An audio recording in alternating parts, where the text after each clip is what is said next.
When you think of white supremacists, you probably think of something like this. Hail the National Socialist Movement, and thank you to our brothers and sisters. Thing is, open protests and organized groups like this one, the National Socialists, are increasingly rare. The far right, whether by choice or design, has gone underground. In the 1980s and 90s, men like this would usually be part of a larger national organization like the National Alliance, the Ku Klux Klan, or the Aryan Nations, and all those groups would have a leader. At least it used to be that way before we got so much democracy and multiculturalism. That is the voice of William Pierce. He led the National Alliance from its inception until his death in 2002. Here is Mark Potok of the Southern Poverty Law Center. For more than 20 years, the National Alliance was by far the most important hate group in America. The alliance was explicitly neo-Nazi and wildly successful. At its peak, around 2000 or so, it actually employed 17 full-time national staffers.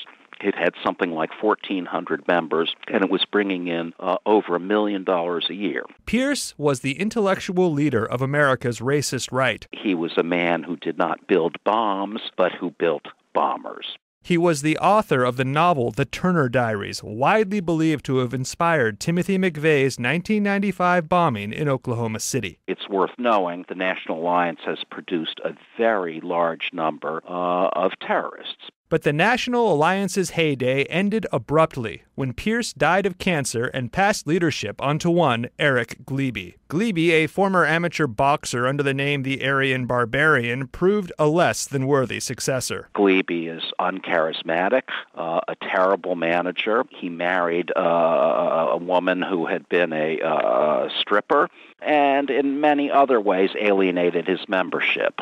Throughout the 2000s, the alliance hemorrhaged members. Potok says today the group numbers less than 75. Just last month, Gliebe announced the National Alliance would cease to exist as a membership organization. It appears the group's collapse is finally complete. Raphael Ezekiel is a professor emeritus in sociology at the University of Michigan and the Harvard School of Public Health. In the mid-90s, he wrote The Racist Mind, a book that profiled several leaders on the racist right. Ezekiel says leaders such as William Pierce formed groups like the National Alliance for very specific reasons.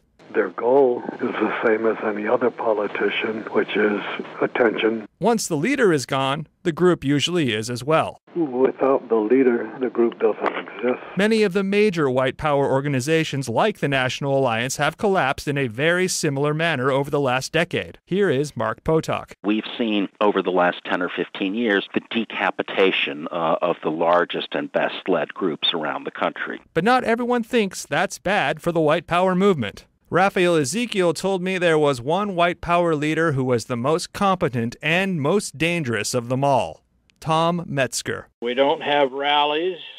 We don't march in the streets.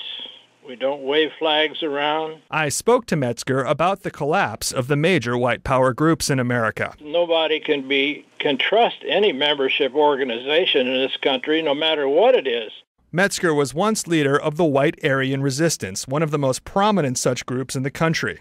But starting in the late 90s, he decided it was better to work underground. We instruct our people to dig in wherever they're at, take care of their own situation, become informants for us, join other organizations to find out information, get jobs inside the government or police, military, or wherever they're at, and operate as a lone wolf in a covert manner. Metzger even told me that he suggested this change of tactic to Eric Gliebe. Metzger was also financially ruined when he was found liable for the beating death of an Ethiopian immigrant in Portland, Oregon by skinheads loyal to him. So whether this transition is by choice or necessity, experts, to a point, appear to agree with Metzger's analysis. Here is Stephen Chermak, a professor at Michigan State University. The hate groups that exist are independent contractors.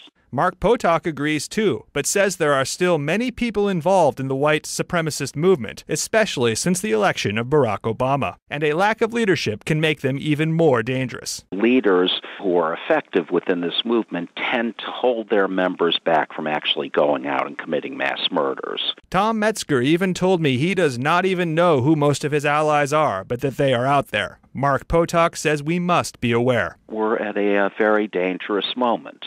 There are a lot of groups out there. There are a lot of people involved in this movement, and they are very, very angry. Justin Mitchell, VOR News, Washington.